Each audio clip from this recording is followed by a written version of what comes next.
교회가 이번 주부터 온라인 성도 제도를 시작을 하게 됩니다. 왜냐하면 이제 이 코로나 이후에 우리가 가나안 성도 300만 시대를 준비해야 되는데 우리 가나안 성도님들을 어떻게 섬겨야 되나 고민을 하다가 온라인 성도 제도를 시행을 해서 온라인으로 예배드리시는 분들에게 우리가 교인 등록을 받고 우리가 전화로 신방을 하고 이렇게 함께 교제하고 기도하고 이런 것을 실행을 하려고 합니다. 이것에 대해서는 제가 몇 주 후에 설교 시간에 자세히 언급을 하고 오늘은 간단하게 이렇게 넘어가도록 하겠습니다. 자, 지난 시간에 한 것이 이제 요한복음 강의 37번째 그리고 요한복음 19장 16절까지 했는데요. 오늘 본문이 갑자기 21장으로 건너뛰었습니다. 왜냐하면 그 19장 17절부터 이제 십자가와 부활 이야기가 나오는데 이건 제가 내년도 부활절에 설교를 하려고 합니다. 내년도 부활절에 설교를 해서 이 요한복음 강의 37-1과 37-2로 이제 삽입을 하려고 합니다. 왜냐하면 이제 제가 빨리 끝내고 이제 그 창세기 강의를 들어가야 되는데 요한복음만 지금 우리가 1년을 했고 제가 목표가 이제 은퇴하기 전에 성경 66권을 다 강해를 하고 은퇴를 해야 되는데 창세기 강해는 아무래도 한 2년 정도는 해야 되지 않을까 그래서 마음이 급해서 일단 요 십자가와 부활 이야기는 내년도 부활절에 설교하고 삽입을 하고 얼른 이제 마지막 21장으로 넘어가도록 하겠습니다. 우리 21장에 보면 너무나 유명한 사건이 나옵니다. 어떤 사건이죠? 제자들이 이제 물고기를 아주 많이 잡았던 그 사건이죠. 근데 제가 여러 번 말씀드렸지만 제자들이 물고기를 많이 잡은 사건은 예수님이 사역 초기에 제자들을 막 불러 모으실 때 누가복음 5장에서 한번 많이 잡게 하셨고 이제는 예수님께서 십자가에 달리시고 부활하시고 부활하신 다음에 또 나타나셔서 한 번 더 물고기를 이렇게 더 많이 잡게 하시는 거죠. 오늘은 그 두 번째 부활하신 후에 물고기를 많이 잡게 하신 그 사건입니다. 그러면 예수님이 이 물고기를 많이 잡게 해주신 이 사건이 부활하신 다음에 몇 번째 제자들에게 나타나신 거냐? 이것은 예수께서 죽은 자 가운데서 살아나신 후에 세 번째로 제자들에게 나타나신 것이다. 이렇게 말씀을 하고 있습니다. 아까 우리 성경 봉독할 때 우리 목자님이 3번 나타나셨듯이 이제 세 번째 나타나셔서 제자들에게 물고기를 많이 잡게 하신 거예요. 자, 그러면 이제 우리가 질문이 있습니다. 어떤 질문이냐면 이게 세 번째라면 앞서 나타나신 두 번의 사건에서 이제 예수님이 이제 못자국도 보여주시고 뭐 창자국 보여주시고 이러는데 예수님의 못자국과 창자국을 아주 확실하게 눈으로 본 사람은 누구냐? 두 가지 보기를 드리겠습니다. 다시 한번 예수님의 못자국과 창자국을 두 눈으로 똑똑히 본 사람은 누구냐? 보기가 두 개입니다. 첫 번째 도마, 두 번째 도마를 제외한 다른 제자들. 누구겠습니까? 예수님의 못자국과 창자국을 아주 확실하게 본 사람은 1번이겠습니까? 2번이겠습니까? 이게 우리 본문을 좀 잘 살펴봐야 됩니다. 자, 우리 첫 번째 나타나시면 뭐냐? 20장 19절을 보면 안식 후 첫날 저녁 때 제자들이 이렇게 무서워서 이제 예수님만 죽인 게 아니라 자기들도 죽이려고 하니까 무서워서 두려워하여 모인 곳에 문을 다 닫고 이렇게 모여 있었습니다. 근데 문을 분명히 다 닫았는데 예수님께서 오사 가운데 이렇게 서셨던 거예요. 이렇게 뭐 벽을 통과하셨는지 하여간 오셔서 가운데 서셨습니다. 그리고 이르시되 너희에게 평강이 있을지어다 라고 하고 이 말씀을 하시고 뭘 보여주셨습니까? 손과 옆구리를 보여주셨습니다. 지금 이 첫 번째 나타나시면은 한 명의 제자가 없습니다. 누가 없는 거죠? 도마가 없어요. 도마가 없는 상태에서 예수님이 나타나셔서 뭘 보여주셨어요? 손과 옆구리를 보여주셨어요. 그러니까 제자들이 똑똑히 봤습니다. 제자들이 주를 보고 기뻐했습니다. 예수께서 또 이르시되 너희에게 평강이 있을지어다 라고 하시면서 아버지께서 나를 보내신 것 같이 나도 너희를 보내노라. 그래서 이 본문에서 두 가지를 기억하셔야 됩니다. 첫 번째, 분명히 예수님이 도마 없는 제자들 그룹에 손과 옆구리를 보여주셨다. 그리고 나도 너희를 보낸다. 사역을 하러 나가라. 이렇게 얘기하셨던 거 두 가지를 기억해 주십시오. 자, 그 다음에 이제 두 번째로 나타나십니다. 두 번째 나타나셔서 나타나시기 전에 도마가 이제 이렇게 얘기합니다. 도마는 예수께서 첫 번째 오셨을 때 함께 있지 아니했습니다. 그래서 이제 다른 제자들이 야 도마야 우리가 너 없을 때 예수님을 봤다. 우리가 예수님의 못자국과 창자국을 다 봤다 라고 하자 도마가 이르되 당신들이 지금 봤다 그러는데 내 눈으로 내가 그의 손에 못자국을 보며 내 손가락을 그 못자국에 넣으며 내 손을 그 옆구리에 넣어보지 않고는 믿지 아니하겠다라고 이렇게 얘기를 합니다. 자, 그러면 우리가 이제 일반적으로 생각할 때 우리 맨날 하는 얘기가 이제 의심 많은 도마, 의심 많은 도마 이렇게 얘기를 하는데, 과연 도마는 뭐 의심이 있긴 있습니다. 그런데 아주 특별하게 의심이 많은 사람이냐, 아니면 우리 중에 누구라도 그렇게 하겠느냐라는 생각이 듭니다. 자, 어떻게 생각하십니까? 도마는 과연 특별히 의심이 많은 사람일까요? 그 대한민국 이제 프로야구 감독님 중에서 제일 유명한 감독님이 누굽니까?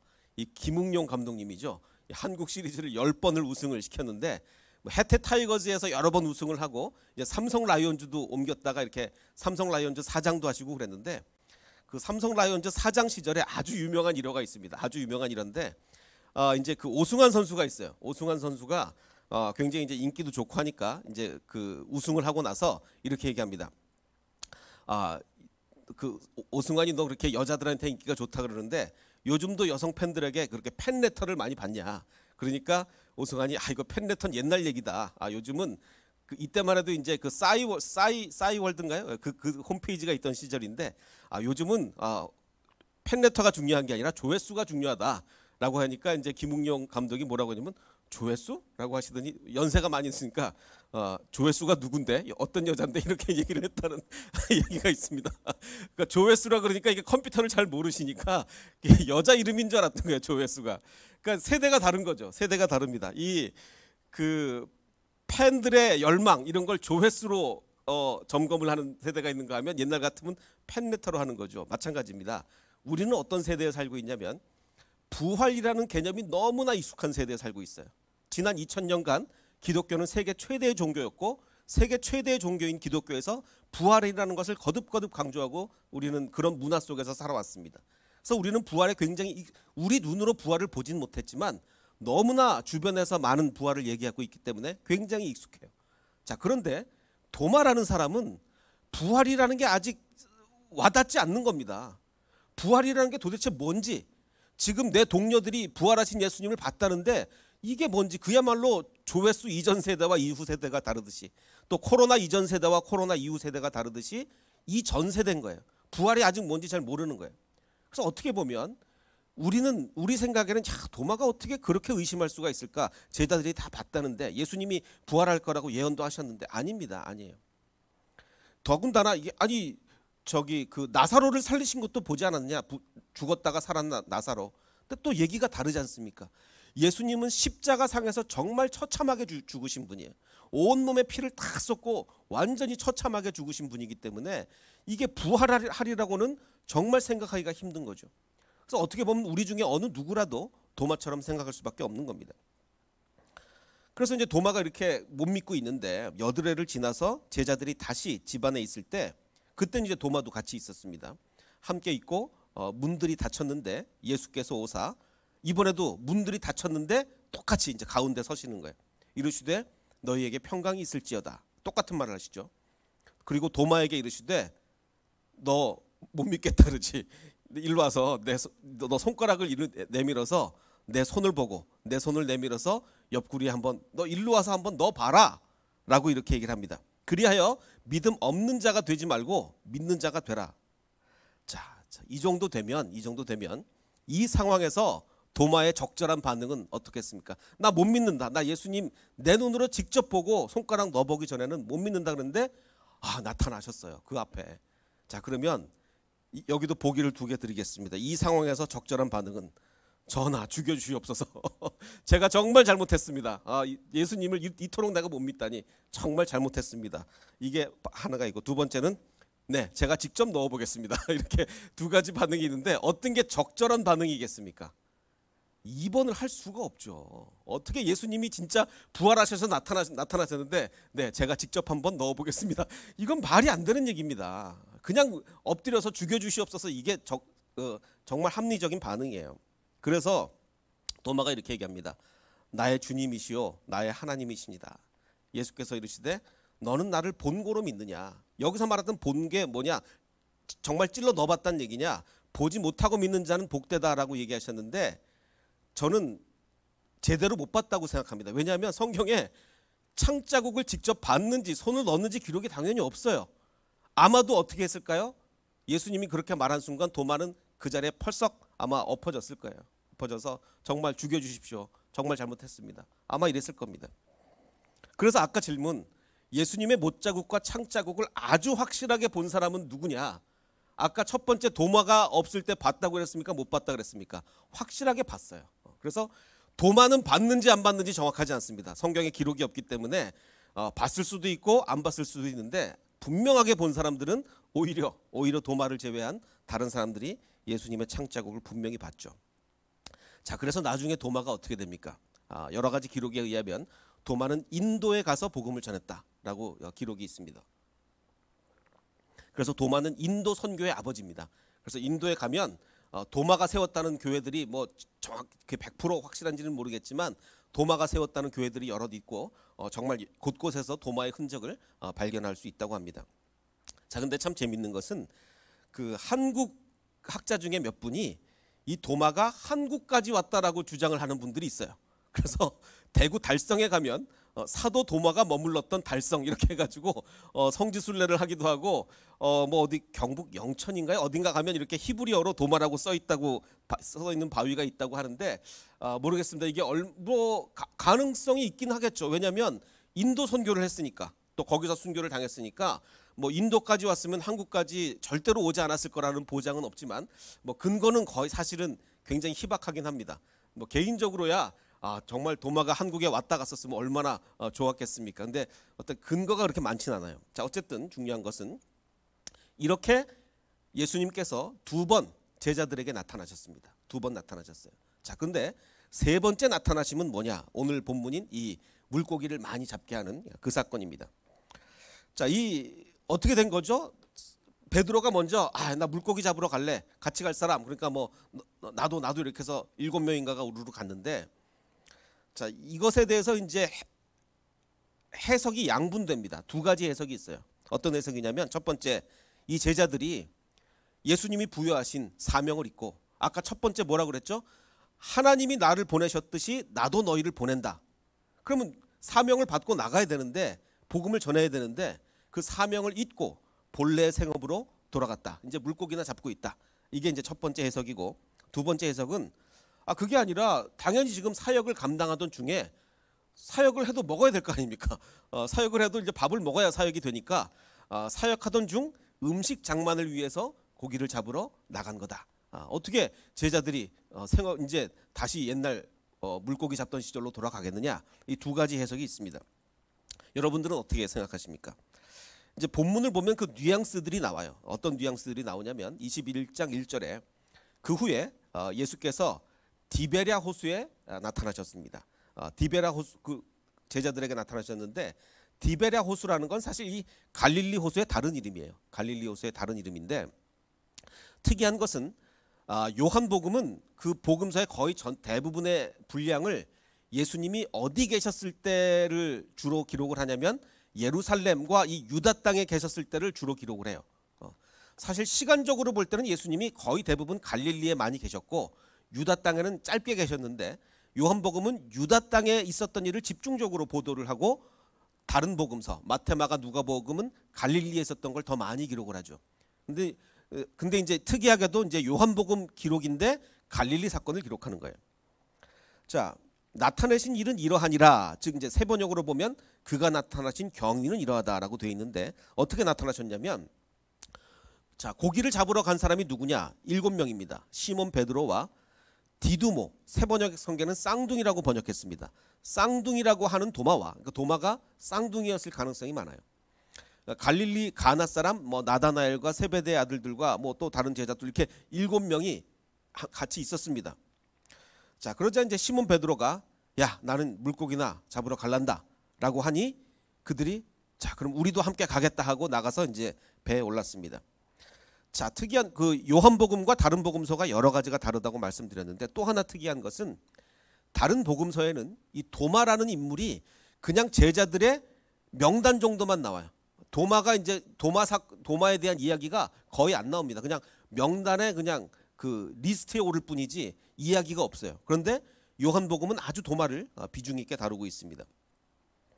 자, 그런데 지금 이 고기를 잡으러 간 7명 중에 사실 도마라는 제자가 그렇게 막 리더급 제자는 아닌데, 오히려 여기서 지금 리더급 제자는 베드로 다음에 누가 리더급이에요? 세베대의 아들들, 야고보와 요한이 리더급이잖아요. 근데 그럼 당연히 시몬 베드로와 세베대의 아들들과 이렇게 나가야 되는데, 순서가 지금 이 사건에서 누가 두 번째로 등장해요? 도마를 먼저 기록한다면, 이 사건에서 도마가 두 번째로 등장할 정도로 비중이 있어요. 그럼 왜 그랬는가? 이게 다 뉘앙스인 겁니다. 성경의 뉘앙스. 부활을 못 믿겠다고 했다가 정말 바짝 엎드려서 예수님 정말 잘못했습니다 라고 했던 도마가, 그랬던 도마가 어떻게 물고기 잡으러 가냐. 본문의 뉘앙스는 이건 거예요. 그래서 도마를 두 번째에 올려놓는 겁니다. 어떻게 도마가 그렇게 정말 잘못했습니다, 죽여주시옵소서 이렇게 했던 도마가 금세 물고기를 잡으러 갈 수 있겠나. 더군다나 한 마리도 못 잡지 않았나. 정말 열심히 사역하다가 배가 고파서 물고기 잡은 거라면 정말 이렇게 한 마리도 못 잡게 하셨겠는가. 그래서 사역하는 중 잠시 생계를 위한 고기잡이였다면 오히려 예수님은 언제 나타나셨을까요? 물고기 잡을 때 나타나신 게 아니라 열심히 사역하셨을 때, 그때 나타나셨을 거예요. 그러니까 이제 이것은 여러 가지 정황으로 볼 때 첫 번째 해석, 즉 사명을 잊고 이제 다시 생업으로 물고기나 잡으러 간 거예요. 예수님의 부활을 몇 번이나 봤으면서 두 번이나 봤으면서 물고기 잡으러 간 거예요. 어떻게 이럴 수가 있느냐. 계속해서 본문을 보면, 자, 시기로 볼 때는 이제 새벽이 됐습니다. 밤새도록 한 마리도 못 잡았어요. 정말 그 갈릴리 바다에서 정말 잔뼈가 굵은 이 어부들이 밤새도록 한 마리도 못 잡았는데, 예수께서 이제 그 바닷가에 섰습니다. 자, 새벽이니까 이렇게 좀 어두침침했을 수도 있지만 예수님을 못 알아봤어요. 자, 그럼 왜 못 알아봤느냐? 여기도 해석들이 분분한데, 어떤 사람들은 이게 뭐 새벽에 어두침침하고 뭐 이렇게 한 100m 떨어져 있거든요. 뭐 어떻게 알아보겠냐. 예수님인 줄 못 알아봤다. 이런 해석도 있지만 그건 아닌 것 같습니다. 마치 예수님이 부활하신 후에 예수님의 얼굴이 옛날하고 달랐음이 분명해요. 왜? 엠마오 마을로 가던 두 제자가 예수님을 만났는데 알아봤습니까? 못 알아봤습니까? 못 알아봤어요. 바로 옆에서 같이 걸었어요. 같이 걷는데도 못 알아봤고, 여기서도 마찬가지로 멀리 떨어졌을 때뿐만 아니라 나중에 이제 물고기 다 잡아가지고 무태 가서 예수님이랑 같이 밥을 먹거든요. 밥을 먹는데 무태서 예수님 만나 밥을 먹고 있으면서도 주님인 줄 아는 고로, 예수님이구나 알기 때문에 당신이 누구냐 감히 묻는 자가 없더라. 이게 말이 앞뒤가 안 맞는 것 같죠. 왜냐하면 얼굴이 예수님의 옛날 얼굴하고 똑같으면 당신이 누구냐고 묻는다는 게 말이 됩니까? 안 되잖아요. 그러니까 얼굴이 분명히 다른 거예요. 얼굴이 분명히 달라서 원래대로라면 뉘신지요, 제가 처음 뵙는 얼굴인데요, 이렇게 해야 되는데 직감으로 아는 거야. 이분이 얼굴은 다르지만 예수님이구나. 그래서 주님인 줄 알았기 때문에 다른 얼굴이지만 누구냐고 묻는 사람이 없었다. 이런 식으로 해야 이제 이해가 되는 거죠. 그래서 모르는 얼굴이기에 누구냐고 물을 수밖에 없지만 직감으로 예수님을 알았다. 이제 그런 의미입니다. 자, 이제 이거는 나중에 식사할 때 얘기고, 다시 이제 예수님이 바닷가에서 얘들 이렇게 부르는 그 장면을 보면, 자, 멀리 이제 한 100m 떨어진 곳에서 예수께서 이르시되 누구라고 부르냐면, 얘들아 너희에게 고기가 있느냐? 대답하되 없습니다. 한 마리도 못 잡았습니다. 라고 이렇게 얘기합니다. 그럼 이제 우리나라 말에 얘들아라고 번역된 이 헬라어가 뭐냐? 그 파이디온이라는 단어예요. 우리 뭐 파이디온 선교회 그래서 많이들 아실 텐데, 이 파이디온의 뜻이 뭐냐? 아주 어린 아이입니다. 그냥 뭐 청소년에 가까운 그런 게 아니라 굉장히 어린, 정말 주일학교 저학년 정도, 아니면 더 어린, 주일학교 저학년이나 그것보다 훨씬 더 어린 정말 애들이에요. 애들. 그 파이디온입니다. 자, 근데 예수님이 나타나셔서 진짜 얘들아, 아가들아 뭐 이렇게 부르는 거예요.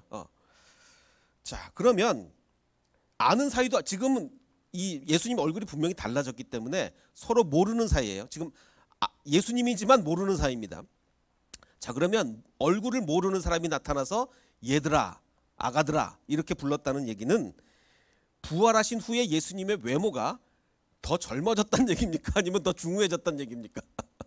뭐 이거 하나 갖고 이렇게 속단하기는 어렵지만 아무래도 외모가 매우 중후해졌을 가능성이 많습니다. 그러니까 제자들도 지금 나이가 있는데 나타나셔서 아가들아 뭐 이렇게 부를 정도면 예수님이 부활하셔서 굉장히 아마 몇십 년은 더 나이가 드셔서 그래서 몰라봤을 수도 있고 하여간 굉장히 중후해졌을 가능성이 있습니다.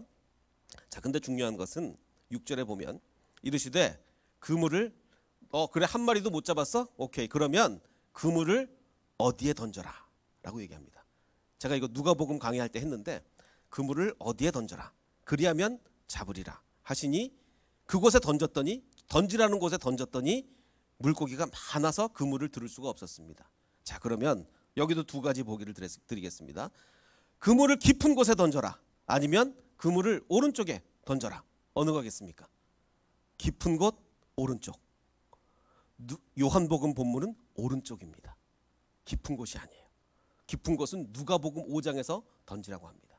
그 이유가 뭘까요? 자, 만약에 생각을 바꿔보십시오. 여러분이 지금 제가 늘 성경을 해석할 때 감정이입을 중요하게 여겼는데 여러분이 지금 제자들입니다. 지금 밤새도록 한 마리도 못 잡았어요. 우리야말로 이 갈릴리 바다의 전문가들이에요. 갈릴리 바다는 정말 구석구석 모르는 데가 없고 언제 고기가 다 알아요. 근데 웬 중후한 아저씨가 뭐 하던 아저씨인지 모르겠지만 어부 같아 보이진 않는 웬 중후한 아저씨가 모르는 얼굴 처음 보는 아저씨가 나타나서 전문가들에게 저기 깊은 데 가서 던져라.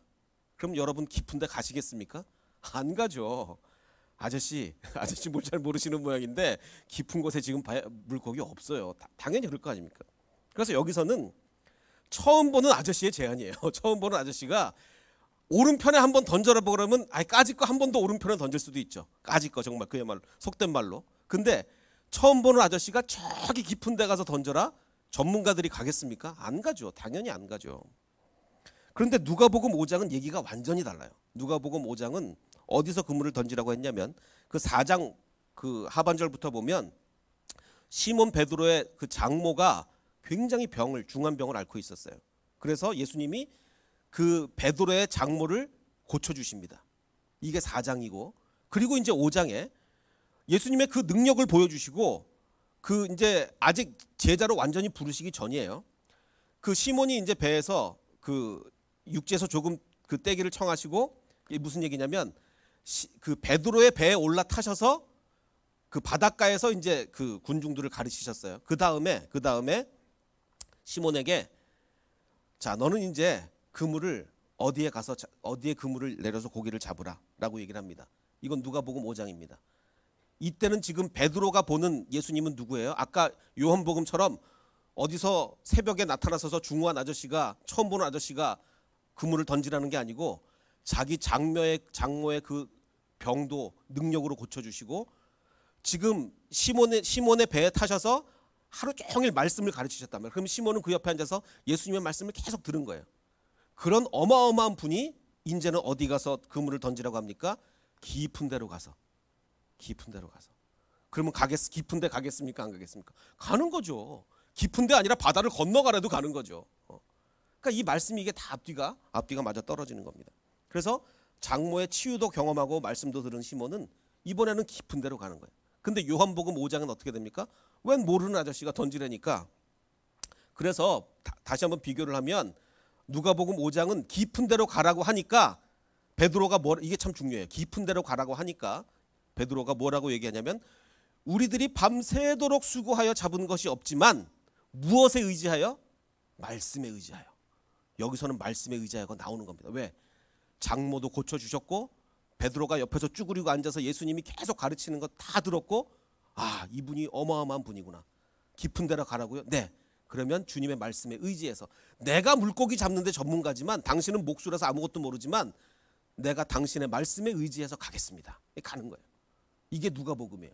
근데 요한복음은 아니죠. 어디서 새벽에 웬 아저씨가 나타나서 던지라 그러는 거예요. 그러니까 그물을 배 오른편에 던지라 그리하면 잡으리라 하시니 이에 던졌더니라는 건 말은 무슨 얘기냐면 한 번 던져봤더니 웬 아저씨가 나타나서 야 그래도 한 번 더 던져봐 뭐 손해 날 거 있냐 그러니까 그래 한 번 던져보자 뭐 오른쪽에 던지는 건데 뭐 그래서 던져봤더니 물고기가 많이 잡힌 거죠. 그러자 가슴이 덜컥 내려앉은 겁니다. 베드로가 왜? 언제 기억이 나는 거야? 3년 전 기억이 나는 거야. 아 이분이 예수님이구나. 예수께서 사랑하시는 그 제자가 아마도 요한이겠죠. 요한이 베드로에게 야 주님이시다 주님. 3년 전에 똑같은 일이 있었잖아. 그러자 시몬 베드로가 옷을 벗고 있다가 주님이라 하는 그 말을 듣고 겉옷을 어떡한 후에 바다로 뛰어내려서 수영해서 갑니다. 자, 이게 특이한 건데 보통 수영해서 가려면 입고 있던 옷을 벗고 옷을 벗고 수영해서 가야죠. 근데 베드로는 벗고 있다가 어떻게 됐다고요? 벗고 있다가 옷을 벗은이 아니라 두른 후에 옷을 입고 수영해서 갑니다. 왜 그랬을까요? 너무 주님을 이 벗은 몸으로 만나 뵙기가 지금 너무 창피한 거예요. 예수님이 그토록 우리에게 나가서 복음을 전하라고 명령하셨고 부활하신 후에 2번이나 나타나셨는데 내가 야 물고기나 잡으러 가자 안 되겠다. 그래서 물고기 잡고 있으니 이 벗은 몸으로 가서 뵐 수가 있겠습니까? 그래서 말이 안 되는 거지만 옷을 입고 수영해서 가는 거예요. 다른 제자들은 지금 현재 거리가 얼마냐? 한 200규빗, 한 100m 정도, 90에서 100m 정도 되므로 작은 그 배를 타고 물고기 든 그물을 이렇게 막 끌고 옵니다. 그래서 이제 육지에 갔습니다. 자, 육지에 올라 보니 예수님이 어떻게 하고 계셨느냐? 예수님이 숯불구이 바베큐를 준비하고 계신 거예요. 숯불구이 생선을 이렇게 구워놓고 계신 거죠. 그래서 육지에 올라 보니 숯불이 있는데 그 위에 생선이 놓여 있고 떡도 있었더라. 그래서 예수께서 이렇게 얘기하십니다. 지금 잡은 생선을 좀 가져오라 하시면서 제자들을 먹여주시는 거예요. 자, 그러면 이 예수님의 이 교육 방법이 정말 놀랍습니다. 불러서 저 같으면 새벽에 딱 나타나서 나 예수다라고 하는데 집합 꿇어. 그다음에 야 내가 부활한 다음에 2번 나타나고 창 짜고 이거 다 보여줬는데 니네 지금 이거 고기 잡고 있어? 이럴 것 같은데 예수님이 오라 그런 다음에 생선을 구워서 숯불에 구워서 이렇게 먹여주시는 거예요. 어느 게 더 효과가 있을까요? 후자죠. 이 제자들이 아마 이게 가슴이 떨려가지고 이게 목에 제대로 넘어갔을지 모르겠어요. 자, 그래서 이게 다시 사역을 결단할 수밖에 없는 이 예수님의 정말 탁월한 교육법이다. 정말 탁월한 교육법. 그래서 저는 사실 이 본문이 굉장히 저한테 의미가 있었습니다. 그래서 제가 이거를 어떻게 적용했냐면 뭐 아시는 분은 아시겠지만 제가 우리 부교육자들을 굉장히 열심히 먹이려고 제가 노력을 많이 합니다. 제가 무엇을 먹을까는 고민을 안 하지만 무엇을 먹일까는 고민을 많이 하는데 제가 원래 다른 사람한테 뭘 잘 사주는 사람이 절대 아닌데 이 본문을 옛날에 한 몇 년 전에 이제 깊이 고민을 하다가 우리 사역자들을 잘 먹여야 되겠다. 그런 생각이 들었습니다. 왜냐하면 이게 정말 제가 다른데 이 사역비를 아껴서 우리 사역자들을 잘 먹이면 사역자들이 감동을 하거든요. 감동하죠? 안 합니까? 감동을 하거든요. 그러면 제가 뭐 채찍질하는 것보다 몇 배를 더 열심히 사역을 합니다. 몇 배를 열심히 더 사역을 해요. 그래서 제가 이렇게 보면 지금 우리 교회가 사실 이 음향 시스템에 이런 이 관리를 다 이 교회 구석구석을 다 관리하는 게 음향 시스템만으로도 이거 다른 교회 같으면 이거 몇 억을 들여도 하기 힘든 건데 이 정도 비용을 우리가 정말 할 수 있는 거는 우리 사역자들이 제가 사실 이거 먹이려고 노력하는 거 한 달에 돈 조금만 더 드리면 되거든요. 그거 제가 투자 대비 비용 효과가 아주 좋은 겁니다. 우리 사역자들이 정말 열심히 뭐 어떨 때는 우리 이 고등학생들이 다 여기 화장실에 똥 싸는 것까지 다 치워가면서 정말 이렇게 열심히 사역을 하는 거예요. 그래서 이 교회가 이렇게 잘 돌아가고 있는 겁니다. 그런 거 보면 예수님이 정말 정말 탁월한 교육법이다. 그걸 이제 알 수가 있는 거죠. 그래서 이제 시몬 베드로가 올라가서 예수님이 물고기를 갖고 오라 그러니까 육지에 끌어올리니 가득 찬 물고기가 이거 너무나 유명한 숫자죠. 몇 마리였습니까? 153마리였습니다. 누가복음에는 몇 마리였는지는 없는데 여기는 이제 숫자를 다 세봤어요. 이같이 많으나 그물이 찢어지지 아니하였더라. 누가복음에서는 막 찢어졌는데 여기선 그물이 안 찢어졌습니다. 자, 그럼 우리 153마리 하면 유명한 볼펜이 생각납니다. 어떤 볼펜이죠? 모나미 볼펜에 보면 늘 이제 153이라는 이 물고기 숫자가 이렇게 써 있습니다. 자, 그래서 도대체 많은 사람들이 이 153의 의미가 뭐냐, 무슨 영적인 의미가 있는 거냐, 굉장히 많은 해석들이 있었습니다. 어떤 사람은 뭐 세계 153개국이 구원을 받는다는 얘기다, 뭐 별별 얘기가 다 있고, 뭐 어거스틴이라는 어마어마한 신학자도 이게 워낙 옛날 분이다 보니까 이 어마어마한 신학자도 뭐 10은 10계명이고 계시록에 나오는 7영 2개를 더하면 17이다. 그럼 153은 뭐냐? 1 더하기 2 더하기 3 더하기 17까지 더하면 153이다. 뭐 이렇게 별 희한한 정말 희한한 해석들을 많이 내놨는데 그 153이라는 건 그냥 많다는 얘기입니다. 많다는 얘기예요. 그러니까 무슨 얘기냐? 숫자를 아주 구체적으로 기록함으로써 더 사실적 묘사로 우리에게 다가오게 하는 거예요. 그냥 많이 잡혔다라는 것보다 몇 마리였다. 이렇게 하면 정말 다가오는 느낌이 다르지 않아요? 그래서 이제 예수님께서 이르시되 와서 조반을 먹으라 하시니 제자들이 아까 얘기했듯이 이제 주님이신 줄 아는 거로 당신이 누구냐 감히 묻는 자가 없었습니다. 예수께서 가셔서 떡을 가져다가 그들에게 주시고 생선도 주셨습니다. 자, 아까도 말씀드렸지만 지금 예수님을 만난 이 제자들은 머릿속에 계속 뭐가 맴돌까요? 계속 3년 전 사건. 예수님이 3년 전에도 우리에게 똑같이 이렇게 물고기를 많이 잡게 해주셨는데 지금 그럼 내가 3년 동안 변한 게 뭐냐? 뭐 이런 한탄을 하지 않았겠습니까? 3년 전에 누가복음에서 물고기를 많이 잡은 베드로의 반응은 어땠습니까? 그때 물고기를 많이 잡고 나서 베드로는 예수님의 무릎 아래 엎드려 이렇게 얘기합니다. 주여, 나를 떠나소서. 나는 죄인입니다. 당신같이 어마어마한 분 옆에 나 같은 죄인이 있을 수가 없습니다. 나를 떠나 주시옵소서. 이렇게 얘기합니다. 그러자 예수님께서 베드로에게 이제 후로는 네가 사람을 취하리라. 사람을 낚는 어부가 될 거다. 그래서 그들이 그 얘기를 듣고 배를 육지에 대고 모든 것을 버려두고 주님을 쫓아갑니다. 자, 3년 전에 주님, 저는 죄인이니까 저를 떠나 주시옵소서. 그러자 예수님이 그래, 이제 너는 사람 낚는 어부가 될 거야 라고 하셨는데 3년 후에 지금 사람 낚는 어부가 아니라 다시 뭐가 되고 있어요? 물고기 낚는 어부가 되고 있잖아요. 너무 부끄러운 거예요. 너무 부끄러운 거예요. 자, 그럼 이들이 성령을 못 받아서 그럴까요? 성령을 못 받아서? 성령은 이제 오순절날 사도행전에 오시는데 아직 성령을 못 받아서 그러냐? 아닙니다. 왜 아니냐면 부활 후 첫 번째 나타나셨을 때, 그 맨 처음 나타나셨을 때 예수님이 아버지께서 나를 보내신 것 같이 나도 너희를 보내노라 라고 하시면서 이 말씀을 하시고서 그들을 향하여 숨을 내쉬며 이르되 뭘 받으라? 성령을 받으라. 이미 성령을 받았어요. 이미 성령을 받았어요. 그런데 지금 가서 고기 잡고 있다고요. 너희가 누구의 죄든지 사하면 사해질 것이요 누구의 죄든지 그대로 두면 그대로 있으리라. 성령을 주시면서 하는 말씀이 용서해줘라. 용서. 왜? 성령을 받으면 나타나는 아주 중요한 현상이 뭡니까? 성령을 나타나면 받으면 막 크게 소리 지르고 이런 게 아니라 성령을 받으면 우리는 용서해 주는 거예요. 성령 충만한 사람은 뭐 하는 사람입니까? 용서하는 사람이에요. 용서. 자, 근데 이제 중요한 것은 첫 만남에서 성령을 이미 받았던 그들이 성령 받아놓고 왜 물고기 잡으러 갔냐 이거죠. 성령 받아놓고. 그 이유가 바로 이겁니다. 왜냐하면 성령을 받기는 받았습니다. 체험하긴 했어요. 근데 사도행전에 성령을 받는 것과는 좀 모양새가 다릅니다. 사도행전에 성령을 받을 때는 뭔가 하나를 더 강조합니다. 뭐를 강조하냐면 오순절 날이 이미 이름에 그들이 다 같이 한 곳에 모였습니다. 호련히 하늘로부터 급하고 강한 바람 같은 소리가 있어 그들이 앉은 온 집안을 가득 메우며 마치 불의 혀처럼 갈라지는 것들이 그들에게 보여 각 사람 위에 하나씩 임하여 있더니 그들이 다 성령의 충만함을 받고 뭐를 강조하는 것 같습니까?